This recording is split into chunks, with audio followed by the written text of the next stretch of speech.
हाय hello नमस्कार welcome back to my channel guys this recipe dedicated to all my sweet viewers मु आज आपण मानक पई सोरस बेसर दिया टमाटर खटा रेसिपी नै से ओपली आपण माने याको एन्जॉय करबे तबे चलंतु देखि नबा आज रे recipe then let's get started.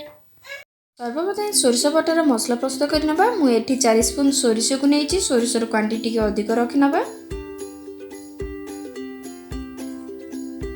1 spoon जीरा को ऐड करि नउची गोटे बड़ रसुण को एभली भाव ऐड करि नबा एवं हाफ इंच अदा को एथरे ऐड करि नबा यार गोटे पेस्ट बनै नबा।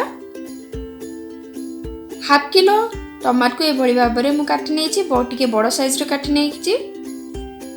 वर्तमान गोटे फ्राई पैन को ऐड करि नबा सेथरे किछि तेल को गरम करि नबा।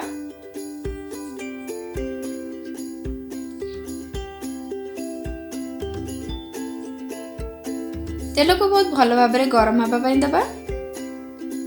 सेथरे काटिकी रखि दिबा 500 ग्राम टमाटर को ऐड करि नबा किछि हळदी को ऐड करि नबा बहुत भलो भाव रे 5 मिनिट पर्यंत टमाटर को हळदी सहित तेल सहित बहुत भलो से भाजी नबा।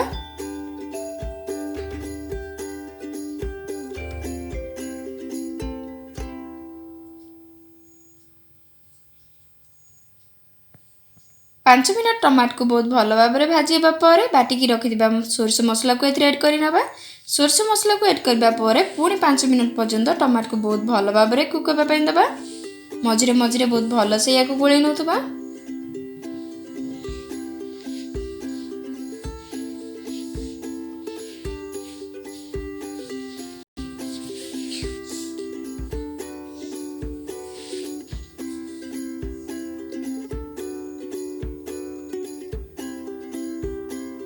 वर्तमान दरकार मुताबिक एथरे पानी को ऐड करि नबा। सोरस मसला को ऐड करबा परे बहुत भलो से याको भाजी नबा जा फल रे हमर सोरसटी पिता लागिबो नै कड़ी रे न लागिला बळी याको घांटी नउतबा। मझिरे मझिरे दरकार मुताबिक एथरे पानी को मध्ये ऐड करि नेया जाईछि।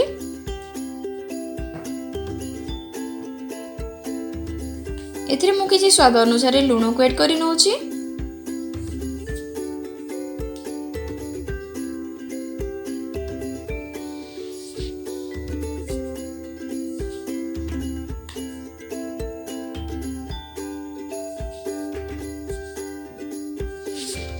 पानी को ऐड करबा परे टमाटर को जूस सहित बहुत भलो भाव रे सेट हेबा पई 10 मिनिट पर्यंत लो मीडियम फ्लेम रे याको कुक करि नबा जा फल रे हमर टमाटर सिझी जिवो एवं हमर जूस टी सेट हे जिवो।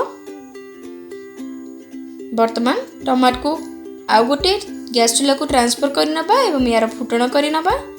मोटे फ्राई पैन रे किछि तेल को गरम करि नउची। सर्वप्रथम मु एठी किछि पानमधुरी को ऐड करि नउची किछि सोरिस को ऐड करि नउची। सोरिस एवं पानमधुरी बहुत भलो भाव रे फुटिबा पई दबा।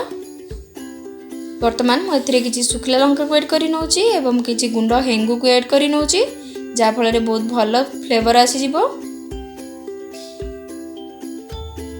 वर्तमान काटिकी रखि दिबा गोटे छोटो मीडियम साइज रो प्याज एवं किछि भृसंग पत्र को ऐड करि नउची। प्याज और भृसंग पत्र को बहुत भलो भाव रे फुटण सहित भाजी नबा।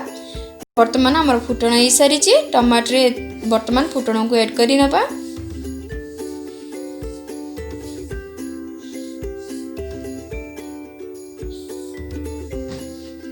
टमाटर रे फुटण को ऐड करबा परे याको बहुत भलो भाव रे गोळै नबा एवं फुटणटी टमाटर रे फ्लेवर आसीबा पई 5 मिनिट पर्यंत याको कुक करि नबा जा फल रे हमर टमाटर रसर जूस रे फुटण रो फ्लेवर आसी जिवो।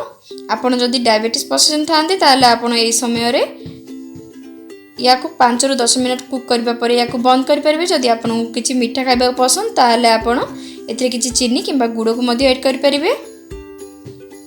वर्तमान मु किछि चीनी को ऐड करि नउची। चीनी रो क्वांटिटी आपण स्वाद अनुसार कम बेसी करि परिबे।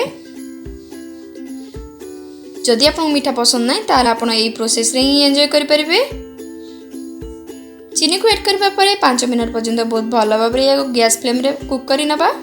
वर्तमान हमर प्रस्तुत हे सारिछि सोरिसा बटर टमाटर खटा। Thank you for watching guys, see you soon.